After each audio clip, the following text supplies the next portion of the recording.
방금 읽은 말씀 어떤 말씀인지 아시죠? 오병이어 말씀입니다. 떡 5개와 물고기 2마리로 남자 성인만 5천 명이 넘는 사람들을 먹이신 이적의 말씀인데 보통 이 사건을 예수님의 신성, 예수님의 권능을 나타내는 사건으로 이해하죠. 그런데 교회 전통에서 보면 이 말씀은 성찬을 예표하는 말씀으로 받아들여 왔습니다. 성찬식이 무엇인가요? 예수님께서 잡히시기 전날 밤에 제자들과 함께 식사하시면서 이는 내 몸이니 이는 내 피니 나를 기념하라 하신 게 성찬식이잖아요. 오병이어 사건이 그래서 왜 성찬을 예표하는 사건이냐면 예수님이 참된 양식, 예수님이 참된 생명이라고 하셨는데 그것을 보여주는 사건이기 때문에 그렇습니다. 남은 음식이 12바구니였다는 것은 무슨 뜻일까요? 그 말은 12지파로 대표되는 이스라엘, 나아가서는 모든 열방을 하나님이 먹이시고도 남음이 되는 그런 생명의 떡이라는 사실입니다. 그래서 교회 전통에서는 예수님의 신성과 능력에 대한 말씀으로 오병이어의 말씀을 해석하기보다 먼저는 생명의 양식이신 예수님의 실제를 표현하는 말씀으로 성찬을 예표하는 말씀으로 먼저 받았습니다. 그래서 오병이어와 함께 부활 후 해변가에서 제자들에게 물고기를 구워주시는 사건이나 엠마오로 가는 주 제자와 함께 길을 걸어가시다가 그들과 함께 식사를 하면서 두 제자의 눈이 열려서 예수님이 우리와 함께 하셨구나 하는 그 식사의 사건은 다 성찬을 예표하는 사건으로 봅니다. 성찬의 신비이고 성찬을 통해서 참된 양식, 참된 음료, 생명의 떡이요 음료이신 예수님을 실제하는 그런 경험이 되는 것이지요.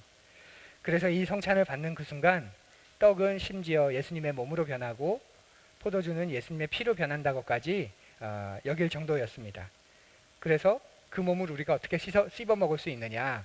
그래서 빵을 점점, 떡을 점점 침으로도 녹여 먹을 수 있는 그런 작은 그런 전병으로도 만들기까지 했죠. 우리는 다른 전통을 갖고 있지만 동일한 것은 그만큼 성찬은 예수님의 임재를 경험하는 사건이고 우리가 그 몸으로 하나 된 하늘 가족임을 경험하는 사건이라는 것입니다. 그래서 우리는 오늘 오병이어를 성찬 사건으로 보는 전통을 따라 떡과 잔을 받고자 합니다. 오병이어 사건에서는 누구나 제외됨이 없이 예수님이 주시는 양식을 먹었습니다. 어린아이건 어른이건 남자건 여자건 제자들이건 다른 무리건 상관없이 모두가 다 참된 오병이어가 되신 참된 생명의 양식이 되신 예수님을 먹고 누렸습니다. 예수님을 믿고자 하는 사람도, 믿고 난 사람만이 아니라 예수님을 믿고자 하는 사람도, 예수님을 만나고자 하는 사람도 누구나 다 그 오병이어의 혜택과 은혜를 입은 것이지요. 그리고 그들은 예수님이 참된 양식인 것을 알게 되고 그리고 난 후에 예수님을 믿게 됩니다. 저는 우리보의 첫 번째 성찬도 이와 같기를 고대합니다. 우리를 위해 죽으시고 부활하신 예수님을 고백할 수 있기를 원하고 그 참된 생명이신 그 예수님을 우리가 모두 다 먼저 경험하고 맛보아 알기를 고대합니다. 우리는 방금까지 말씀의 예배를 드렸는데요. 지금은 그래서 성찬 예배라고 합니다. 방금까지는 하나님의 은총이 말씀을 통해서 우리에게 찾아왔다면 이제는 누구든지 객관적으로 볼 수도 있고 맛볼 수도 있고 경험할 수 있는 성찬의 형식으로 하나님은 우리에게 찾아오십니다. 설교가 1대 다수의 사건이라면 이 성찬은 하나님과 여러분 1대1의 사건입니다. 하나님의 말씀이 우리에게 주시는 사건이었다면 이 성찬은 나에게 주시는 하나님의 사건이 그래서 되는 겁니다. 우리가 행하는 이 성찬을 그래서 하나의 행사라 여기지 마십시오. 주님의 몸이 영생의 힘이자 세상에서 꺾이지 않는 불멸의 힘임을 고백하는 신앙입니다. 그리고 내가 주님의 몸을 함께 나누었다면 이제 그분이 내 안에서 일하게 된다는 것을 더 명확하게 확신할 수 있게 됩니다.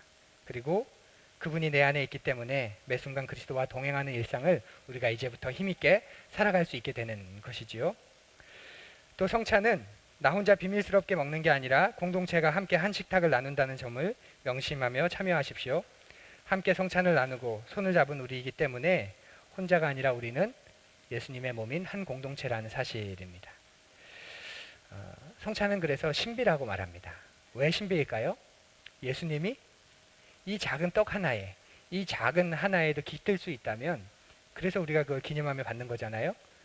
이 작은 떡과 빵과 작은 잔 안에 예수님이 깃들 수 있다면 보잘것없는 우리에게도 예수님이 깃들 수 있는 것이죠. 임할 수 있는 것입니다.